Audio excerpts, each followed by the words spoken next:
Welcome back, Internet Detectives. Today, we're diving headfirst into one of the wildest online spirals of 2025, a live stream meltdown from TikTok creator Tophiachu that's been making waves all over social media.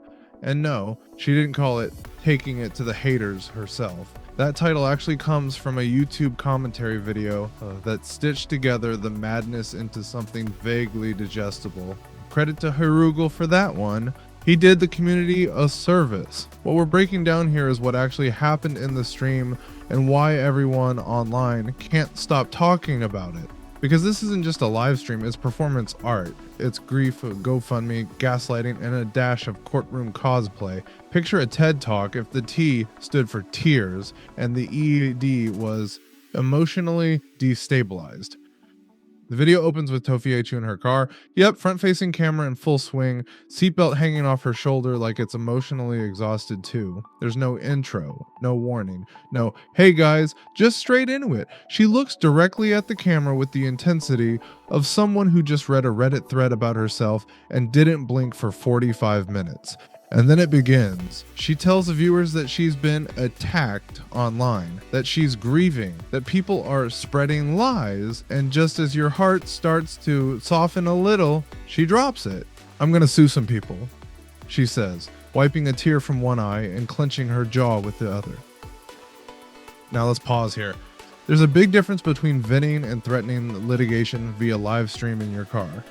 This is the exact moment where things start spiraling. Not just emotionally, but narratively. 1 second she's crying, the next she's Law and Order, TikTok Victims Unit. And the cherry on top, she claims that any legal action she takes might be funded by the same donations she received for her brother's funeral. You heard that right. People donated to support her during a family tragedy. And now she's allegedly ready to reallocate those funds to hit critics with cease and desists. The YouTuber who clipped this moment didn't even need to add commentary. Just showing it was enough. This is courtroom cosplay on a budget where the judge, jury, and bailiff are all you in your car, holding back tears and yelling at your phone. I need body wash. I need the necessities.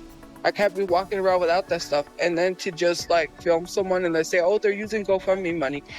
First of all, you don't have access to the GoFundMe. Second of all, you keep running your mouth about that and you could get sued for defamation.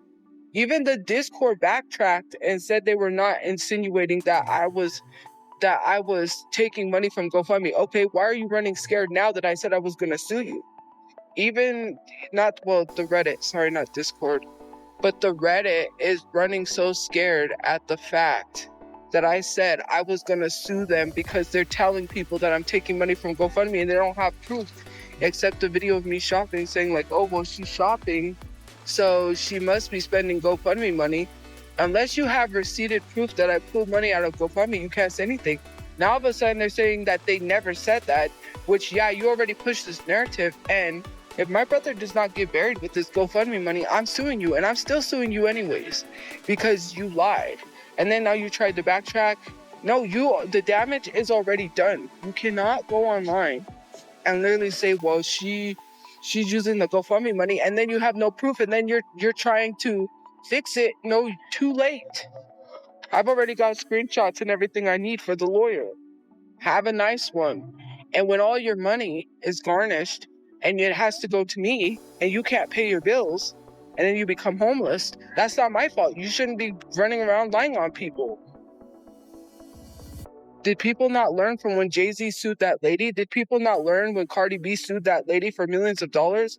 Bro, you think that it's just some joke. I got the funds to literally sue people now. To take legal action. My brother is not being buried. Jesus Christ, like, you think I'm stupid? I'm not stupid anymore. You want to prevent my brother from being buried? Go ahead. I'll prevent you from having a place to live.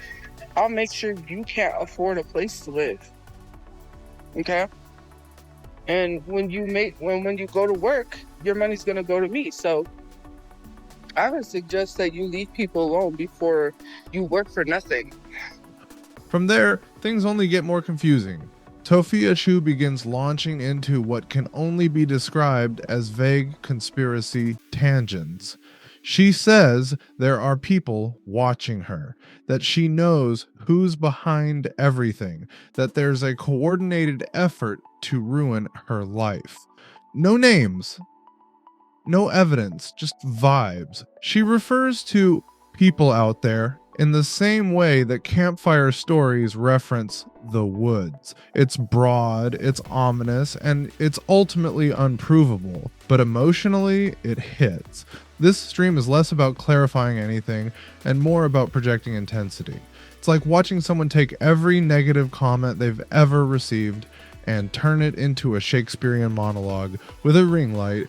Then comes the GoFundMe portion, the part where viewers' sympathy started quietly slipping out the back door. After raising thousands of dollars following her brother's death, questions started swirling about how the money was spent.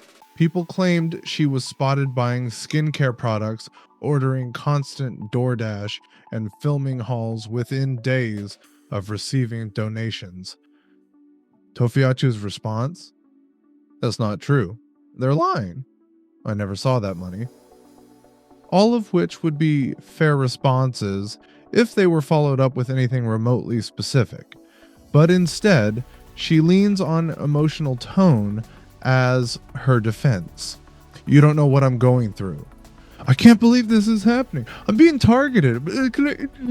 But the internet loves receipts. And when you're facing allegations about money misuse, vibes aren't enough. They want dates, they want screenshots, they want what she didn't provide.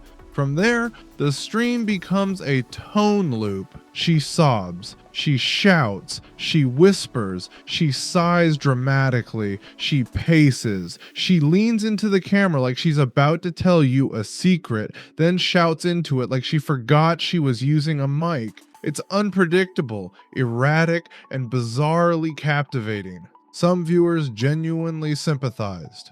Others said it felt like emotional whiplash, but everyone agreed on one thing. It was impossible to look away. And this is where things get interesting from a content analysis standpoint. Emotion, as a rhetorical tool, is incredibly powerful, but only when it's paired with coherence. Without that balance, it becomes a spectacle. What Tophiachu delivered wasn't a defense.